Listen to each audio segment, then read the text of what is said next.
प्यारे बच्चों, कल हमने वुड्स अभिक्रिया वुड्स रिएक्शन के बारे में समझा था। आई होप वो रिएक्शन आपको समझ में आ गई होगी और आपने उसको अपनी नेम रिएक्शन वाली कॉपी में लिख भी लिया होगा और याद भी कर लिया होगा। तो प्यारे बच्चों, आज की इस वीडियो में हम इसी रिएक्शन से जितने भी इंपॉर्टेंट बहुविकल्पीय प्रश्न ऑब्जेक्टिव क्वेश्चन आपके बोर्ड एग्जाम में बन सकते हैं, उन सभी को आज करेंगे इस वीडियो में डिस्कस। तो चलिए फिर शुरू करते हैं। प्यारे बच्चों, पहले तो हम इस रिएक्शन को रिवाइज कर लेते हैं ताकि हमें ऑप्शन को टिक करने में कोई भी कंफ्यूजन ना रहे। प्यारे बच्चों, याद रखने वाली बात यह है कि वुड्स अभिक्रिया में जो हम अभिकारक लेते हैं वो होता है एल्किल हैलाइड। क्या होता है? एल्किल हैलाइड होता है। और प्यारे बच्चों, एल्किल हैलाइड को हम हेलो एल्केन भी कह सकते हैं। क्या कह सकते हैं? हेलो एल्केन भी कह सकते हैं। और प्यारे बच्चों, इसका सामान्य सूत्र होता है RX, जिसमें R कोई एल्किल समूह है, एथिल, मेथिल, प्रोपिल, और X जो है वो हैलोजन है, chlorine, bromine, iodine, Cl, Br, I, कुछ भी हो सकता है। और प्यारे बच्चों, जो आप यहां पर अभिकर्मक लोगे, जो रिजेंट लोगे, वो होगा सोडियम और शुष्क ईथर। सही है, शुष्क ईथर यहां पर विलायक के रूप में, सोलवेंट के रूप में आपने यूज करा है। और प्यारे बच्चों, जो उत्पाद बनेगा, जो प्रोडक्ट बनेगा इनसे, वो होगा आपका एल्केन। और एल्केन एक संतृप्त हाइड्रोकार्बन है, सैचुरेटेड हाइड्रोकार्बन है। तो बस आपको ये तीन बातें याद रखनी है। अभिकारक आपको एल्किल हैलाइड लेना है या हेलो एल्केन, और अभिकर्मक बोले तो रिजेंट आपको लेने हैं ये। और प्यारे बच्चों, उत्पाद बनेगा आपका एल्केन। और प्यारे बच्चों, ये वीडियो हमने आपको पढ़ाई थी, बोर्ड पे पढ़ाई थी, तो आप उसको जरूर देख लेना। इस वीडियो के डिस्क्रिप्शन में उसका लिंक दे रखा है। चलिए अब लगाते हैं हम अपने टिक मार, कहते हो ना टिक मार उनको, ऑब्जेक्टिव क्वेश्चन।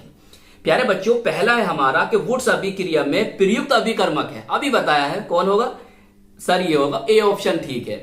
प्यारे बच्चों, दूसरा है वुड्स अभिक्रिया में एल्किल हैलाइड और सोडियम के बीच प्रतिक्रिया किसमें होती है? किसमें होती है? शुष्क ईथर में होती है। चलिए थर्ड क्वेश्चन है, आपको इस तरह से भी लिखा मिल सकता है कहीं, वुड्स अभिक्रिया में दो एल्किल हैलाइड, वुड्स अभिक्रिया में दो एल्किल हैलाइड तो लेते ही हैं, दो एल्किल हैलाइड शुष्क ईथर की उपस्थिति में के साथ अभिक्रिया करके उच्च एल्केन बनाते हैं। मतलब ये कह रहे हैं कि वुड्स अभिक्रिया में जब आप दो एल्किल हैलाइड लोगे और शुष्क ईथर की उपस्थिति लोगे, तो आपको किसके साथ क्रिया करनी होगी जो आपको एल्केन प्राप्त हो जाए? सर, हमें क्रिया करनी होगी सोडियम के साथ। चलिए फोर्थ क्वेश्चन है प्यारे बच्चों, वुड्स अभिक्रिया में निम्नलिखित में से कौन सा उत्पाद बनता है? अरे नहीं, एल्केन बनता है। क्या बनता है? एल्केन बनता है। और एल्केन संतृप्त हाइड्रोकार्बन है, सैचुरेटेड हाइड्रोकार्बन है, यह भी याद रखना।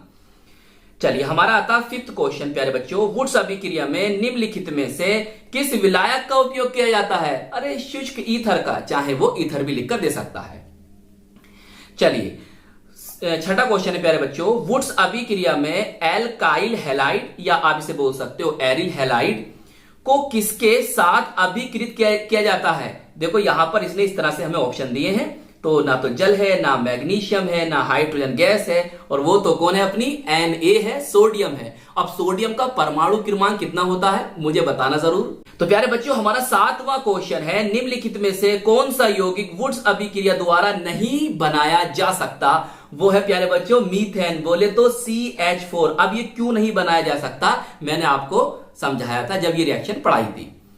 चलिए प्यारे बच्चों, हमारा आठवां क्वेश्चन आता है कि वुड्स अभिक्रिया का मुख्य उत्पाद है। देखो भैया, ये है आपका एल्केन। कौन है? एल्केन। और एल्केन का सामान्य सूत्र क्या होता है? CnH2n+2। क्या यही होता है? हाँ और नाम उत्तर दें। चलिए भैया, नवा क्वेश्चन है आपका, वुड्स अभिक्रिया में एल्किल हैलाइड के साथ क्या होता है? मतलब वुड्स अभिक्रिया में आपने एल्किल हैलाइड लिया है और सोडियम से क्रिया कराई है, शुष्क ईथर की उपस्थिति रखी है, तो क्या बनेगा उससे? कहने का मतलब इनका ये है, तो ना ये बनता है, ना ये बनता है, ना ये बनता है, और होता ये है कि वे जुड़कर उच्च एल्केन बनते हैं। कार्बन की संख्या बढ़ जाती है ना उसमें। तो प्यारे बच्चों 10वां क्वेश्चन हमारा यह है कि वुड्स अभिक्रिया में निम्नलिखित में से कौन सा अभिकर्मक उपयोग किया जाता है? ये नहीं, ये नहीं, ये नहीं, तो ऑप्शन बी हमारा बिल्कुल सही है। तो प्यारे बच्चों देखो यहां पर मैंने इसको इस तरह से लिखा, तो अलग अलग तरह से आपसे क्वेश्चन ये पूछ सकता है। चलिए 11वां क्वेश्चन है, ध्यान से पढ़ना। वुड्स अभिक्रिया के दौरान यदि दो समान एल्काइल हैलाइड, बोले तो एल्किल हैलाइड जैसे CH3Br का उपयोग किया जाता है तो बनने वाला मुख्य उत्पाद क्या होगा? प्यारे बच्चों आप यहां पर ले रहे हो CH3Br, तो हमें CH3Br के 2 मॉलिक्यूल लेने होंगे और हम ये जानते हैं कि वुड्स अभिक्रिया में कार्बन कार्बन बॉन्ड पाया जाता है।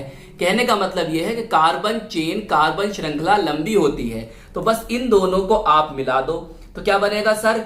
2 कार्बन है C2 और 3 6 हाइड्रोजन है, तो बनेगा C2H6। क्या बनेगा? C2H6 बनेगा और इसी को हम कहते हैं एथेन। क्या बनेगा? एथेन बनेगा। प्यारे बच्चों 12वां और 13वां क्वेश्चन जो है बहुत ही इंपॉर्टेंट है, बहुत ध्यान से समझना। देखो भाई उसने आपको ये अभिकारक बोले तो रिएक्टेंट दे दिए और यहां पर उपस्थिति दे दी है उसने शुष्क ईथर की, और बताना है कि कौन सा उत्पाद, कौन सा प्रोडक्ट बनेगा।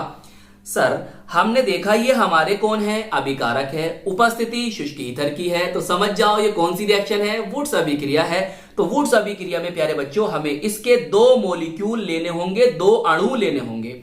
बोले तो CH3Cl, CH3Cl, इन दोनों को जब प्यारे बच्चों मिलाओगे तो 2 कार्बन और 3 6 हाइड्रोजन हो गए, तो कुल मिलाकर C2H6 बनेगा और आपका ऑप्शन बी वाला बिल्कुल ठीक होगा।